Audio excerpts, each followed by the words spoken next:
Recording number 179 భాగవత వివరంగా చెప్పుకుంటూ ఉన్నాము. మాస్టర్ గారు ఇక్కడ ధ్రువ పదం గురించి చెప్తూ ఉన్నారు. ధ్రువుడికి విష్ణుమూర్తి కనపడటం, ఎటువంటి స్థితి విష్ణుమూర్తి అతనికి ఇచ్చాడంటే ధ్రువము అనేటటువంటి స్థితిని ఇచ్చాడు. ఆ ధ్రువము అనేది ఎప్పటికీ అలాగే ఉండేటటువంటి స్థితి, కదలని నిశ్చలమైనటువంటి స్థితి. ఆ ధ్రువం అంటే నార్త్ పోల్ సౌత్ పోల్ అని మనం పిలుస్తాం కదా. ధ్రువం చుట్టూత నక్షత్ర మండలము ఒక మొలతాడులాగా ఉంటుందిట. అది భూమధ్య రేఖ వెంట తిరిగి ఒక రౌండ్ తిరిగి రావటానికి 26,000 సంవత్సరాలు పడుతుందిట. 26,000 ఇయర్స్. సప్తర్షులు నక్షత్ర మండలానికి ఎదురుగా ఒక్కసారి తిరిగి వెనక్కి వచ్చినట్టుగా కనిపించటానికి 2600 సంవత్సరాలు పడుతుంది. 2600 ఇయర్స్ పడుతుందిట. సప్తర్షులు నక్షత్ర మండలానికి ఒక రౌండ్ తిరిగి రావటానికి 2600 ఇయర్స్ పడుతుందిట. ఇందులో శతాబ్దాలు అంటే హండ్రెడ్స్ ఆఫ్ ఇయర్స్, సహస్రాబ్దులు అంటే థౌజండ్స్ ఆఫ్ ఇయర్స్, వాటిని కొలవటానికి వీలవుతుంది. కాబట్టే అనేక యుగాల్లో జరిగిన కథలను కొలవటానికి ఈ లెక్క చాలా ఉపయోగిస్తుంది.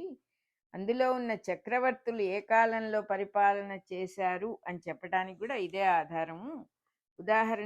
ఉదాహరణకి ఫర్ ఎగ్జాంపుల్, ఆసన్మఖాసు మునయ యుధిష్ఠిరే శాసతి పృథివీం అని వరాహమిహిరాచార్యుల వారు చెప్పారు. అంటే మఖా నక్షత్రంలో సప్తర్షులు ఉన్నప్పుడు యుధిష్ఠిరుడు భూమిని పరిపాలించాడు అని అర్థం. దీన్ని బట్టి షట్ ద్విక పంచ ద్వియుత శకకాలస్తస్య రాజ్ఞస్య అని కూడా వరాహమిహిరుడు యుధిష్ఠిరుడి కాలాన్ని కరెక్ట్గా చెప్పాడట. శకకాలమైన శాలివాహన శకానికి 2526 సంవత్సరాలకి 2526 సంవత్సరాలకు పూర్వం యుధిష్ఠిరుడు పరిపాలించాడు అని చెప్పాడు ఆయన లెక్క చూసి. దీన్ని బట్టి కలియుగంలో ఇంతకు ముందర ఎన్ని సంవత్సరాలు గడిచినాయో కూడా తెలుస్తుంది. ధర్మరాజు పరిపాలన అయిపోవటంతోనే కలియుగం స్టార్ట్ అయింది. ఈ లెక్క ఆధారంగానే ఇప్పటికీ పంచాంగం రాసే వాళ్ళందరూ కూడా కలియుగ సంవత్సరాలని నిర్ణయం చేస్తున్నారు. ఈ విధంగా ధ్రువుణ్ణి, ఆయన అనుసరించే సప్తర్షులని ఆధారంగా తీసుకొని ఏ యుగంలో ఆ కథలన్నీ జరిగినాయి అనే కాల నిర్ణయం చక్కగా చేయొచ్చు. పురాణాలన్నిటిలో కూడా కథాకాలము అనేదాన్ని ఇలాగే నిర్ణయం చేస్తారుట. అంటే ఈ కథ ఎప్పుడు జరిగింది, పురాణాల్లో ఉన్నవన్నీ కూడా జరిగిన కథలే. ఈ కథ ఏ కాలంలో జరిగింది అనేది చెప్పడం ఈజీ అన్నమాట వాళ్ళకి. అంతవరకు ఆయన చెప్తూ ఉన్నారు విష్ణుమూర్తి, అంతవరకు నువ్వు నీ తండ్రి రాజ్యాన్ని పరిపాలిస్తూ ఉండు. నీ తండ్రి కొన్నాళ్ళకి వనవాసానికి వెళ్ళిపోతాడు. నువ్వు ఆయన రాజ్యాన్ని ఎంతో ధర్మ మార్గంలో చక్కగా పరిపాలిస్తావు నాయన. ఉత్తానపాదుడు ధ్రువుడికి తండ్రి. ఉత్తానపాదము అంటే భూగర్భంలో అంటే భూమి లోపల ఎక్కడో ఉన్న సెంటర్ పాయింట్ అయిన ధ్రువ రేఖ, భూమధ్య రేఖ పైకి గీయబడేటటువంటి లంబ కోణ రేఖ అంటున్నారనమాట. అతడు వనవాసగతుడు అవటము అంటే వనవాసానికి వెళ్తాడు. ధ్రువుని తండ్రి ఉత్తానపాదుడు వనవాసానికి అంటే అడవులకు వెళ్ళిపోతాడు అనే మాటకు అర్థం ఏంటంటే భూమధ్యకి అటు ఇటు కూడా మహారణ్యాలు పెరగటం మొదలు పెడతాయి. ధ్రువుడి కాలం నుంచి కూడా భూమధ్య రేఖకి రెండు పక్కల విపరీతంగా అరణ్యాలన్నీ పెరగటాన్ని అలా సింబలైజ్ చేశారట. నీ తమ్ముడు మృగాల్ని, జంతువుల్ని వేటాడటానికి వెళ్తాడు, వనానికి వెళ్ళిపోయి చనిపోతాడు అని చెప్పి కూడా చెప్పాడు విష్ణుమూర్తి. దక్షిణాయనం నుంచి ఉత్తరాయణానికి సూర్యుడు సంవత్సరానికి ఒక్కసారి భూమధ్య రేఖను ఖండిస్తాడట. ఆ ఖండించిన రోజుని విషువత్ పుణ్యకాలము అని అంటారట. ఇది ప్రతి సంవత్సరం మార్చి 21వ తారీఖు నాడే జరుగుతుందిట.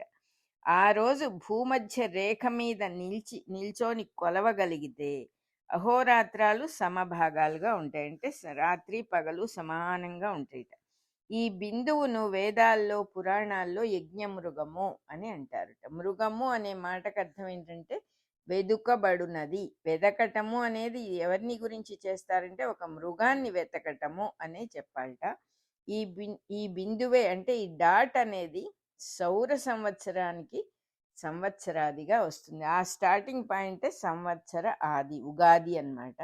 సంవత్సరాదిని నిర్ణయించటానికి వేద ఋషులు ఒక పుల్లని పాతిపెట్టి దాని నీడను కొలిచి ఈ రోజుని డిసైడ్ చేసేవాళ్ళట. ఈ బిందువు నుంచి సమస్త ఖగోళ శాస్త్రాన్ని వాళ్ళు లెక్క పెట్టేవాళ్ళట. ఖగోళ శాస్త్రం అంటే ఎస్ట్రానమీ అన్నమాట. ఈ బిందువు ప్రతి సంవత్సరం భూమధ్య రేఖ మీద కొంచెం వెనక్కి నడుస్తుంది. ఆ నడవటాన్నే గవామయనము అని అని ఒక యజ్ఞము అని వేద ఋషులు గుర్తించారట. అదొక యజ్ఞంట. ఈ బిందువుతో పాటు సంవత్సరాది కూడా వెనక్కు నడుస్తూ ఉంటుంది. దీన్నే కాలస్వరూపుడైన శంకరుడు మృగరూపమైన యజ్ఞమును వేటాడుట అని కవులు వర్ణించారు. అంటే మృగం వెనక్కి పారిపోతూ ఉంటుంది ఎవరైనా వెంటబడి తరివేటప్పుడు. అది వెనక్కి నడుస్తూ ఉంది కాబట్టి సంవత్సరాది ఈ బిందువు దాన్ని వెనక్కి నడిచే ఒక మృగంలాగా, దాన్ని వెంటబడుతూ ఉన్నటువంటి శివుడిలాగా వీళ్ళు దాన్ని రాశారన్నమాట ఈ ఋషులందరూ కూడా. కాళిదాస మహాకవి కూడా తన అభిజ్ఞాన శాకుంతలము అనేటటువంటి తన నాటకంలో ఈ ఘట్టాన్ని, శివుడు మృగాన్ని తరిమే ఘట్టాన్ని ఆయన కూడా ఒక చక్కగా చమత్కారంగా రాశాడట. ఆయన రాసిన కథంతా కూడా చాంద్రమాన సంవత్సరపు కథంతా కూడా లోపలగా అంతర్వాహినిగా ఉంటుంది. పూర్వకాలపు కవులు పైకి ఒకటి చెప్తే లోపల ఇంకొకటి ఉండేది, రెండు రకాలుగా సింథసైజ్ అయ్యేవి అని చెప్పి చెప్తూ ఉన్నారు. కాబట్టే ఆ దుష్యంతుడు కూడా వంశపు రాజు అని చెప్పి చెప్పారు. ఈ బిందువు కోసం భూమధ్య రేఖ ఖండించటానికి, కట్ చేయటానికి కావాల్సిన సూర్యగతి అంటే సూర్యుడు తిరగటం అనేది ధ్రువుడి కాలం నుంచే పుట్టిందనమాట. అంతకు ముందు అది లేదు. ఇలా ఖండించటమే ఉత్తానపాదుడి కుమారుడైన ఉత్తముడు చనిపోవటము అని చెప్పారట. ఆ సింబాలిజం ఏంటంటే ఆ భూమధ్య రేఖ ఖండించబడటము అనేదే ఉత్తానపాదుడి రెండో కొడుకు చనిపోవటము అని చెప్పి చెప్పారు. నీ తమ్ముడిని వెతకటం కోసం మీ సవితల్లి సురుచి అడవికి వెళ్ళిపోతుంది.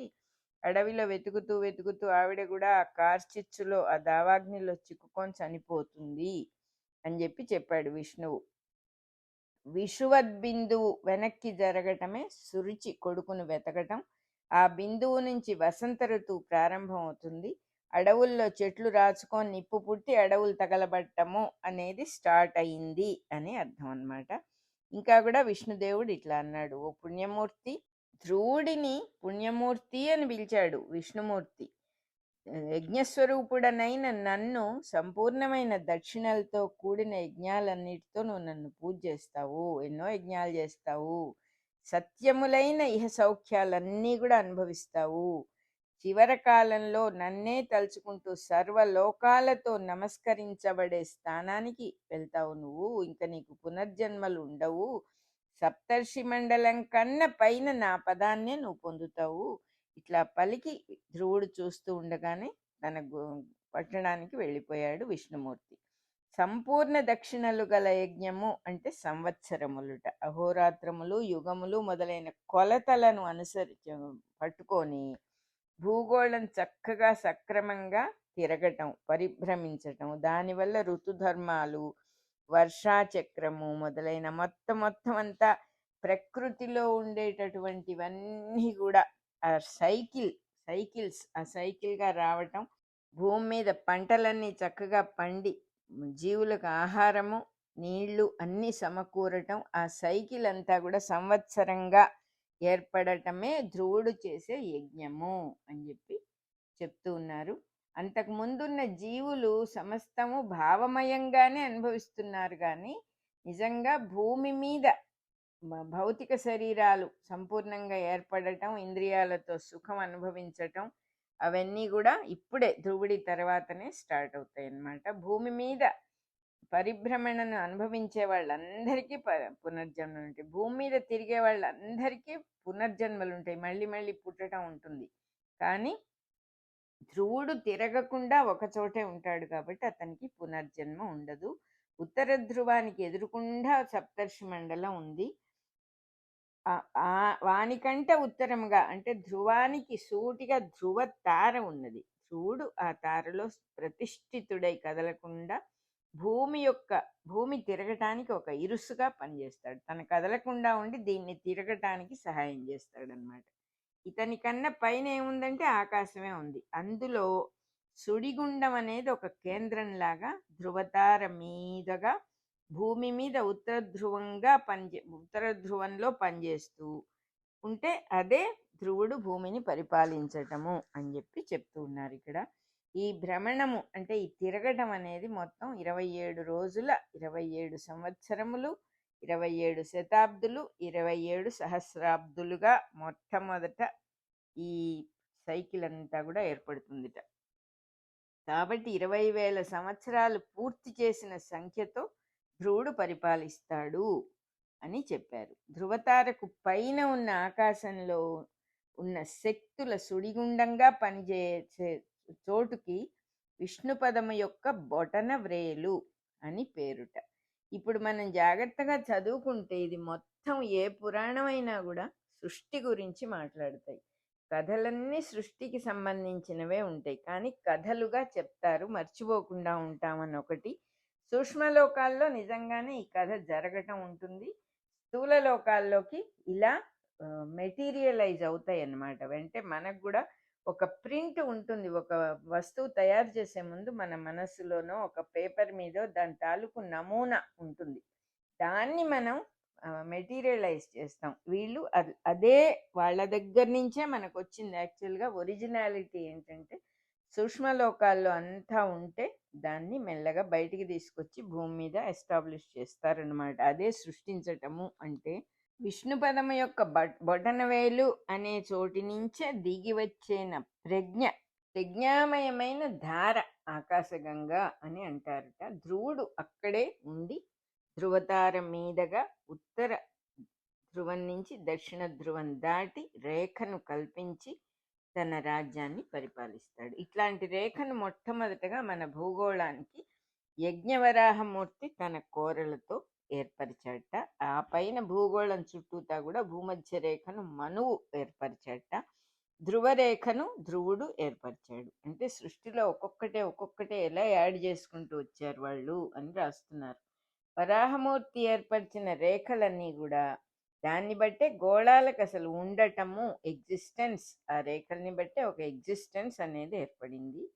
మనువు గీచిన రేఖను బట్టి జీవుల ధర్మాలన్నీ కూడా ఏర్పడ్డాయి. ధ్రువుని రేఖను బట్టి రాత్రి పగలు అనేది ఆ సైకిల్ ఏర్పడింది. ఇందులో వరాహరేఖలు ధ్రువరేఖ సృష్టిని శాసిస్తూ ఉంటాయి. మనురేఖ ధర్మాన్ని శాసిస్తుంది. అంతేకాకుండా మానవులు స్వధర్మాచరణ రూపమైన మనురేఖను అనుసరించి సుఖపడుతూ ఉన్నారు.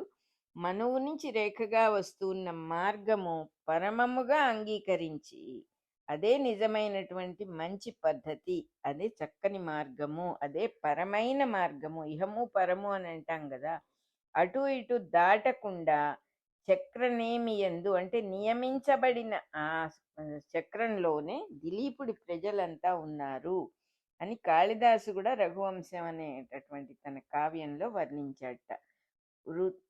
వృత్త ధర్మములు అంటే రౌండ్గా తిరిగి వచ్చేవి, వయోధర్మములు వయస్సును బట్టి ఉండే ధర్మాలు, వర్ణ ధర్మములు అంటే వాళ్ళ వర్ణం ఏమిటి, బ్రాహ్మణుల, వైశ్యుల, శూద్రుల, క్షత్రియుల, దాన్ని బట్టి వర్ణంతో వచ్చే ధర్మాలు సక్రమంగా పరిపాలించటం వల్ల మానవులందరూ కూడా ఈ రేఖను తమలోనే స్పష్టంగా చూడగలుగుతారు. అప్పుడు దేవతలను గౌరవించటం చేతవుతుంది.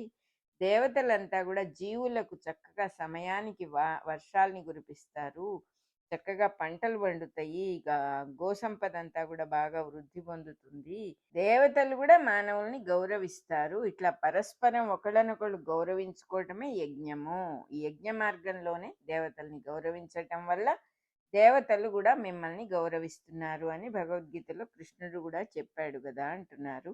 ఆ తర్వాత ధ్రువుడు విష్ణుమూర్తి పాద కమలాలను అర్చించి వాటి వల్ల కలిగిన తన కోరికలన్నీ పరిసమాప్తి, చక్కగా అన్ని కోరికలు తీరినాయి గాని ఏదో ఒక అసంతృప్తితో తిరిగి తన పురానికి, తన ఊరికి తిరిగి వెళ్ళాడు. విష్ణుపాద సేవ వల్ల కలిగిన సుఖాలే తనకి సుఖాలు గాని వేరే సుఖం ఎందుకు అడిగాను అని బాధపడ్డట. ఇంకోటి ఏంటంటే ఫలితాల్ని ఎక్కడా అతను కోరలేదు. విష్ణువు ఆజ్ఞని పరిపాలించటమే నాకు అదృష్టం, వేరే దానివల్ల నాకు ఇంకో ఫలితం ఏం అక్కర్లేదు అని చెప్పి తెలుసుకున్నవాడన్నమాట ధ్రువుడు. ఈ కథ అంతా కూడా చెప్పి ధ్రువుడు ఎట్లా శ్రీహరి చేత కృతార్థుడయ్యాడో వివరించాడు.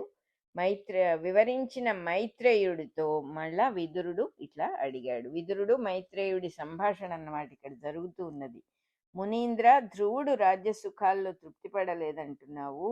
కోరికలు లేని వాడికి తృప్తి అనేది ప్రత్యేకంగా అక్కర్లేదు కదా. విష్ణుదేవుడి పాదాలు అర్చించటమే అతనికి ఉన్నటువంటి నిజమైనటువంటి తృప్తి.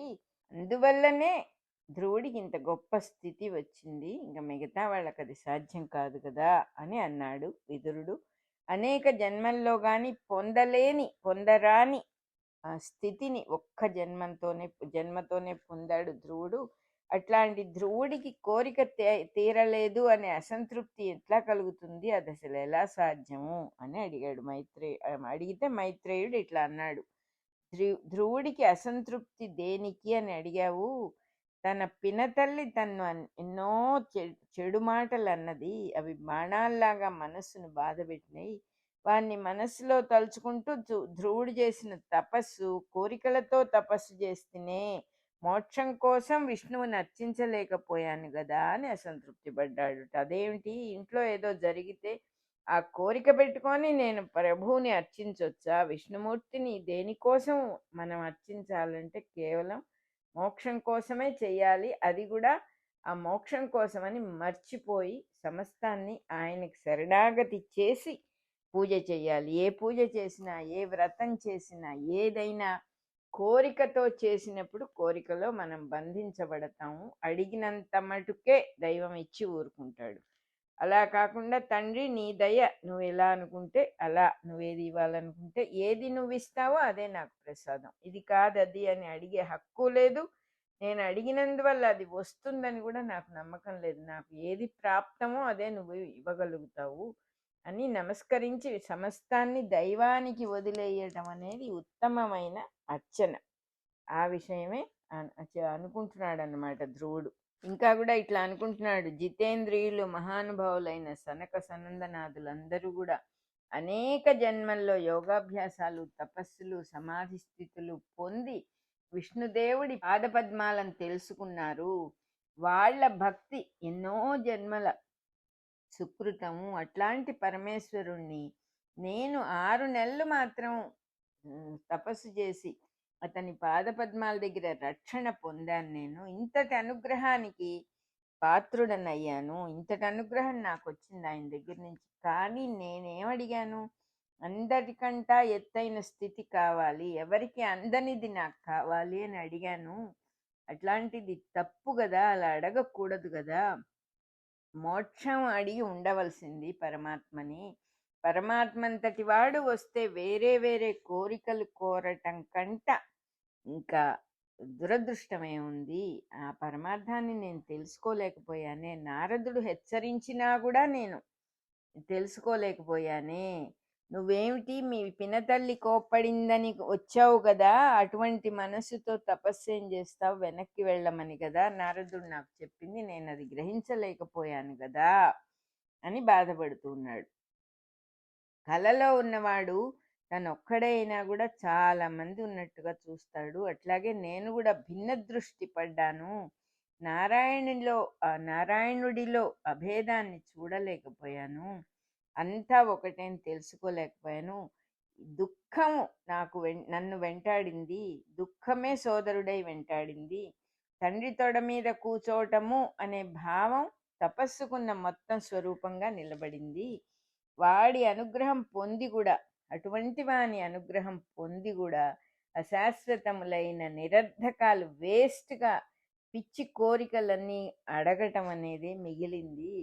ఒక రోగాన్ని పోగొట్టుకోవాలంటే ఆ శక్తి ఆ మందుకు ఉన్నా కూడా ఆయువు లేని వాడికి అది వేస్ట్ అయిపోతుంది కదా. ఆయుర్దాయం కదా ముఖ్యమైనది అన్నిట్లోకి. అట్లాగే హరి సాన్నిధ్యం వస్తే కూడా నేను తెలుసుకోలేకపోయానే, కోరని స్థితిని పొందలేక కోరిన స్థితిని పొందాను కదా అని బాధపడుతున్నాడు. దారిద్ర్యంతో పస్తులున్న వాడికి రాజుగారు వచ్చినా కూడా నూకలు అడిగినట్టుగా ఉంది నా పరిస్థితి. రాజుగారిని కాసిన నూకలు ఇవ్వవయ్యా, గంజి కాచుకుంటాను అని అడిగాట. అంతేగాని రాజుగారి శక్తిని తెలుసుకుని పోతాడు బీదవాడు. నేనట్లా చేశాను. నారాయణుడంతటి వాడు ప్రసన్నుడై నా ఎదురుగా వచ్చినా కూడా నేనేదేదో అడిగాను అని చెప్పి బాధపడుతున్నాడని మైత్రేయుడు విదురుడితో చెప్పాడు. చెప్పి ఇంకా కూడా ఇట్లా అంటున్నాడు మైత్రేయుడు, నాయన మనస్సును హరించునట్టి శ్రీహరి పాదపద్మాల్లో సౌరభం, ఆ కమ్మని సువాసన, పాద పద్మముల నుంచి వచ్చేటటువంటి ఆ సువాసన అనే సంస్కారం, అటువంటి శరీరాన్ని పొందిన వాళ్ళకి వచ్చే సంపద ఎట్లాంటిదంటే మనసులో పూర్తిగా తృప్తి పడుతూ ఉంటారు, వారు నిత్య సంతుష్టులుగా ఉంటారు. అట్లాంటి నీలాంటి వాళ్ళు భగవంతుడి పాదదాస్యం మటుకే కోరుకుంటారు. తెలిసిన వాళ్ళు పొరపాటును కూడా వేరే ఏది కోరరు కదా అని విదురుడితో మైత్రేయుల వారు చెప్పారు. ఇంకా కూడా చెప్తూ ఉన్నారు, శ్రీహరి అనుగ్రహాన్ని పొంది ధ్రువుడు వెనక్కి ఇంటికి వస్తూ ఉన్నాడు అనే వార్తను అతని తండ్రి ఉత్తానపాదుడు వాళ్ళ ఆ చారుల వల్ల విన్నాడుట. చారులు అంటే గూఢచారులు, స్పై అన్నమాట. వాళ్ళు పిల్లవాడు వెనక్కి వస్తున్నాడు రాజకుమారుడు అనే వార్త తీసుకొచ్చి చెప్పారు ఉత్తానపాదుడికి, రాజుగారికి. ఎప్పుడో అలిగి ఇంటి నుంచి వెళ్ళిపోయిన తన కొడుకు, ఘోరారణ్యాలకు వెళ్ళిపోయిన కొడుకు మళ్ళీ వెనక్కి వస్తున్నాడంటే నమ్మకం కలగలేదు ఆయనకి. ఇది ఎట్లా ఉందంటే చనిపోయిన వాళ్ళు వెనక్కి వస్తున్నట్టుగా ఉంది. అశుభంగా ప్రవర్తించిన నా ముఖానికి మళ్ళీ ఇటువంటి శుభం కలుగుతుందా అని తన మనసులో నమ్మకం కలగకపోయినా కుమారుడు వస్తున్నాడని నారదుడు కూడా చెప్పిన మాటలు స్మరించి ఎంతో కృతకృత్యుడైనటమ్మయ్య, ఇప్పటికి నా కోరిక తీరింది అని ఉత్తానపాదుడు ఆనందించాడుట. మన రికార్డింగ్ నెంబర్ 179 అయిపోయింది.